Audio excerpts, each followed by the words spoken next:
Terça-feira é dia de fatos da semana.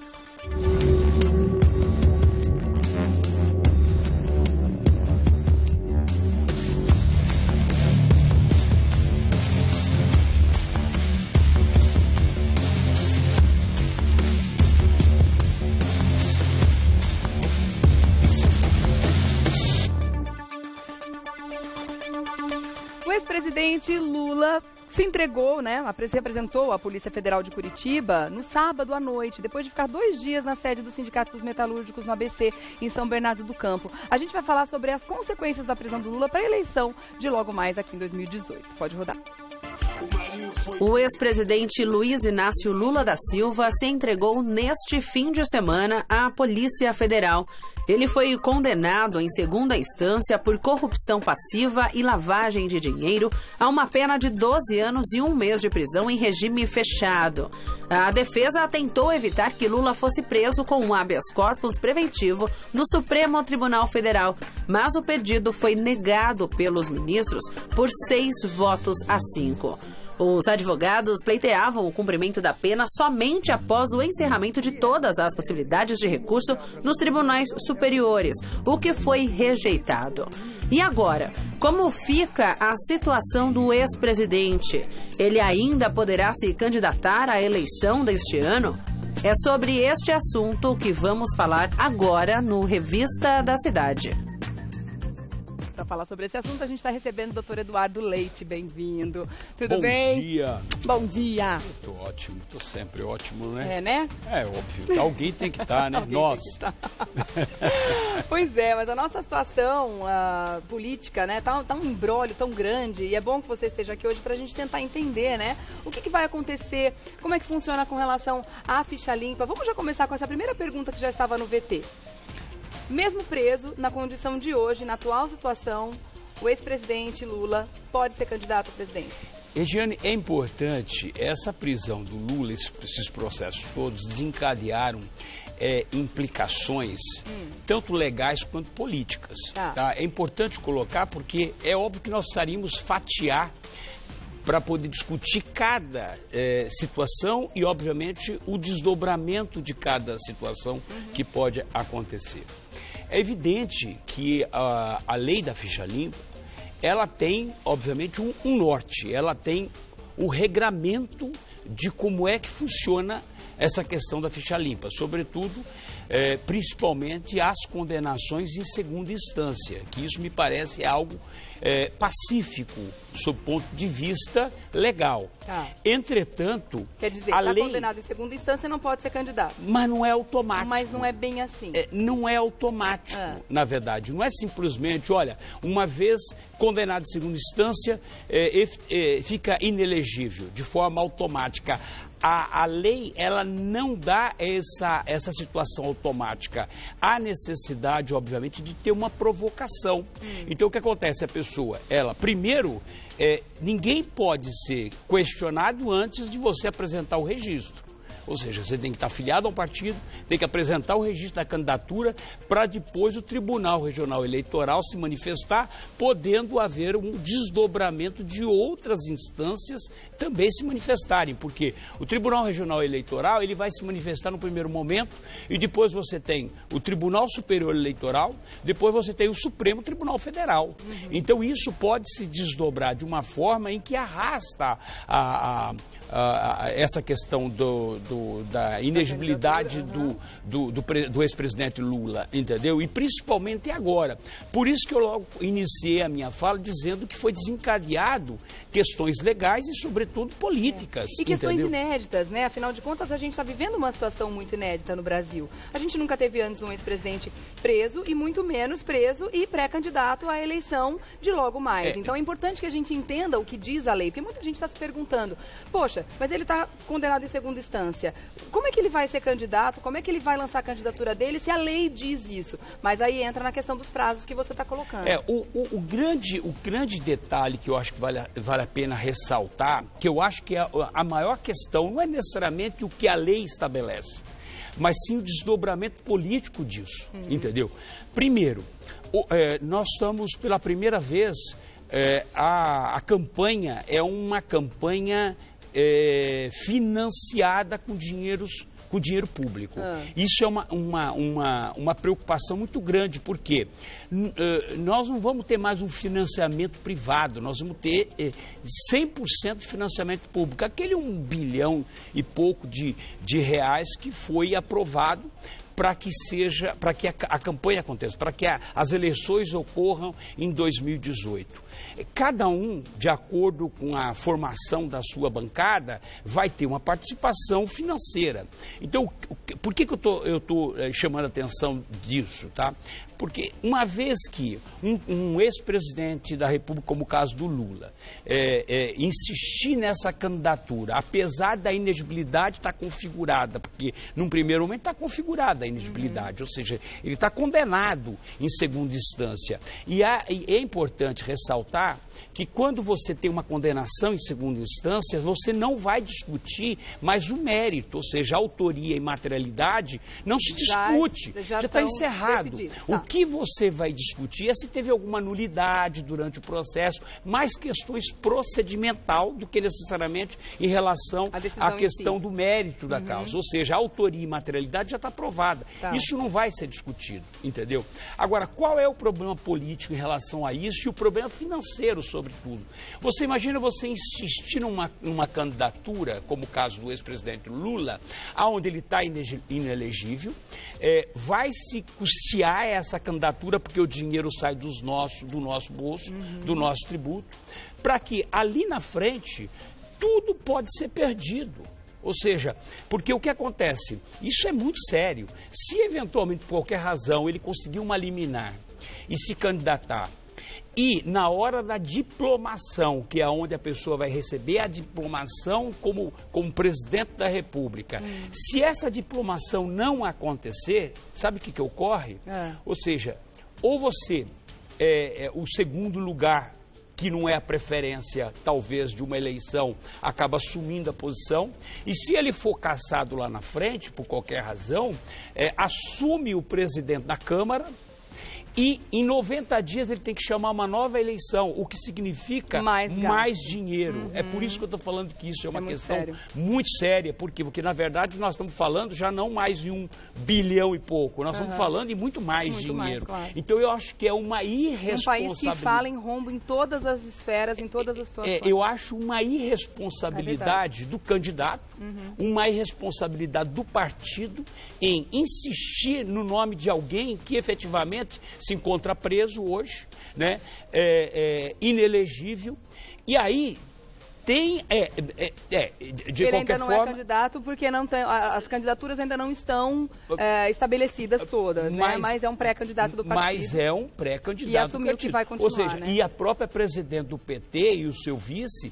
já reafirmaram que eles não vão retirar a pré-candidatura do Lula. E a gente está falando dele especificamente porque é a primeira situação, a primeira vez que isso acontece, né? A gente está vivendo um ineditismo muito grande, como eu já comentei, e é o nome dele que está nesse momento, mas poderia ser qualquer outro candidato. E é importante a gente falar sobre isso, vou até mandar um beijo para a Fabiane também, que ela está dizendo que ninguém mais aguenta esse assunto, não sei o quê. É o seguinte, estamos em ano de eleição. Por que a gente está trazendo esse assunto que, para mim, ao meu ver e ao ver da produção também, da emissora, é muito importante? Porque nós vamos decidir o futuro do Brasil. E é importante que a gente saiba quais são as situações, quais são as prerrogativas de cada candidato, quais são os poréns da ficha limpa, independente de quem está lá, da inclinação política de cada um ou da nossa. A gente não está aqui colocando situações específicas, absolutamente. A gente está querendo mostrar o que a lei diz, para que todo mundo consiga fazer uma escolha muito consciente, porque é um momento muito decisivo para o nosso país. É importante que nós saibamos, podia ser qualquer outra pessoa que estivesse lá, e é importante que nós saibamos isso sim, afinal de contas, o pré-candidato que está preso, ele tem uma expressão enorme, ele tem uma porcentagem expressiva das intenções de voto. Então, é uma possibilidade, se o doutor Eduardo acabou de falar agora, deles, de repente, ganhar a eleição e não poder ser empossado, é uma possibilidade muito grande. Não podemos descartar nenhuma hipótese nessa situação. Eu acho que existe ainda uma situação muito emblemática. Primeiro porque essa resistência no cumprimento de um mandado de prisão. Isso também tem um efeito muito, eu diria, negativo sob o ponto de vista e atinge frontalmente a democracia do país. Porque você imagina, um ex-presidente que na hora do seu juramento, ele jura cumprir os princípios legais, a Constituição, e ele mesmo não acata uma determinação judicial, ele coloca em xeque a democracia do país. Então esse é o primeiro ponto. A situação toda é muito extraordinária, né? A segunda questão é essa que eu acabei de colocar sob o ponto de vista político. Hoje ele se encontra preso, hoje ele se encontra cumprindo, obviamente, a pena. Mas, de qualquer forma, nós não podemos descartar essa situação que foi, obviamente, colocada. Vamos voltar para a lei? Deixa eu só falar uma coisinha que é muito importante a respeito da lei, que eu fiquei, na verdade, com um queixo caído de ver o que discorre a lei a respeito de candidaturas nessa condição onde a candidatura dele está hoje. Por exemplo, você falou, no caso, se ele ganhar a eleição, de repente não pode... não pode ser empossado. Você tem desdobramentos dessa situação. Sim, né? Vamos supor que de repente ele vence no primeiro turno e vai para o segundo turno e de repente a candidatura dele é cassada. O que pode acontecer? Então, se ele não for diplomado, assume o segundo lugar na posição. Se eventualmente for para o segundo turno e ele antes mesmo for declarado inelegível, o que acontece? Vai o segundo e o terceiro lugar para o segundo turno. Tá. Entendeu? Ou seja, então você tem várias situações que podem ser desencadeadas. Se ele eventualmente for diplomado e for cassado posteriormente, assume o presidente da Câmara e tem que chamar uma eleição no segundo turno. Em 90 dias tem que chamar uma nova eleição. Tá. Então você vê que são várias situações que podem ocorrer diante dessa situação. E é aí que eu falo, insistir numa candidatura em que pode causar uma fratura, não só na democracia, mas sobretudo em todo o sistema político do país, entendeu? É esse o grande questionamento. Não é a questão se o Lula está preso, se o Lula não está, se ele se entregou, enfim, não é mais essa discussão. A discussão é o desdobramento do que pode ter o reflexo nas nossas vidas. Eu acho que é o maior problema em relação àquilo que pode nos atingir diretamente, toda uma sociedade, entendeu? Fragmentar toda uma questão política. Isso que eu estou dizendo, porque é óbvio, eu vou falar para você assim com toda a tranquilidade do mundo, não tem o que comemorar a prisão do Lula. Não tem mesmo. Não temos que comemorar, porque se trata de um ex-presidente da República, entendeu? Concordo. E que nós temos que, obviamente, é uma função, a função mais importante do país. Tá. Então essa é a questão, entendeu? Você participou na semana passada, foi isso? De um fórum muito interessante? A semana passada nós fizemos, dia 2, nós fizemos o Fórum Internacional, a Segurança Humana na América Latina. Eu tive a honra de conduzir todo esse trabalho junto com o professor Edmundo Oliveira, que é uma pessoa que está há muitos anos trabalhando. Nós estamos trabalhando em relação àquele projeto da criação da Universidade Mundial de Segurança e Desenvolvimento Social, com sede no Brasil, que é uma universidade das Nações Unidas propriamente dito. Nós estamos fazendo um trabalho junto com o governo brasileiro e as Nações Unidas para que essa universidade aconteça. E a semana passada nós fizemos essa questão da segurança humana. A segurança humana é importante. Ela foi declarada no ano 2000 pelo Kofi Annan. Ele já deu o conceito de definição e de lá para cá nós estamos trabalhando. Só que a América Latina, ela está engatinhando nessa questão de segurança humana. Por quê? Porque na verdade não tem nada a ver com direitos humanos, tá? Segurança humana, ela contempla, ela diz aquilo que necessariamente cada cidadão precisa para poder sobreviver, entendeu? Ou seja, trata da questão habitação, trata da questão da própria segurança pública, trata da questão de segurança econômica, trabalho, segurança política, trata de todas essas questões que qualquer indivíduo, para sobreviver numa sociedade, necessita.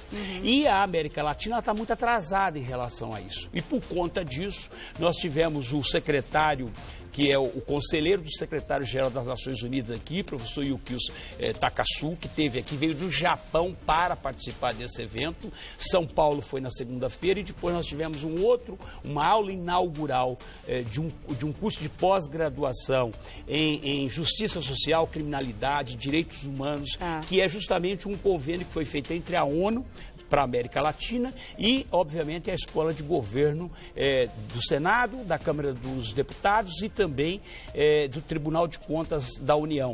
E que nós tivemos uma aula inaugural lá em Brasília na quarta-feira. E esse trabalho é um trabalho para difundir a segurança, inicialmente no Brasil e, obviamente, em toda a América Latina, que nós tratamos com 19 países e que teve até uma recomendação do próprio secretário das Nações Unidas para nós ampliarmos isso para todos os países do Caribe, o que representa 36 países. Então foi um evento muito importante, com a participação, nós tivemos o ministro Barroso fazendo uma explanação, juiz da Corte Interamericana de Direitos Humanos da OEA, enfim, foram assim 16 expositores de forma... Precisamos discutir a segurança mesmo, né, doutor Eduardo? Discutir essa questão. E tanto é verdade, Regiane, que eu até trouxe um volume para você, nós lançamos nesse fórum o Universo da Segurança Humana, é de autoria do professor Edmundo Oliveira, o prefácio é meu, inglês e português, e nós tivemos. E é um livro que não vai encontrar em nenhuma livraria, porque ele é proibido a venda, que é uma publicação do COPLAD, que é o Comitê Permanente da América Latina para a Prevenção de Crime, que é um programa da ONU para a América Latina. Tá? E nós fizemos a doação no fórum, 1.000 exemplares para todas as bibliotecas de São Paulo, 1.000 exemplares para Fortaleza, Distrito Federal e para Belém do Pará. Então a gente encontra nas bibliotecas, né? Isso aqui nós vamos fazer porque o objetivo desse livro é difundir e conceituar, definir efetivamente o que significa segurança humana. Então, é um livro que eu estou te trazendo aqui o exemplar. Obrigada, e nós estamos, na verdade, nós vamos passar agora, vamos correr o estado inteiro, distribuindo para todas as bibliotecas do estado. E quem quiser mais informações pode entrar no Facebook, então, fazer contato com você, né? Fazer contato. facebook.com/Eduardo César Leite. Obrigada, meu querido, mais uma vez. Viu? Até a próxima. A gente se fala mais vezes aqui no Fatos. E vamos esperar, né? Afinal de contas, as coisas estão acontecendo, a gente vai continuar acompanhando. Obrigada, doutor. Até a próxima.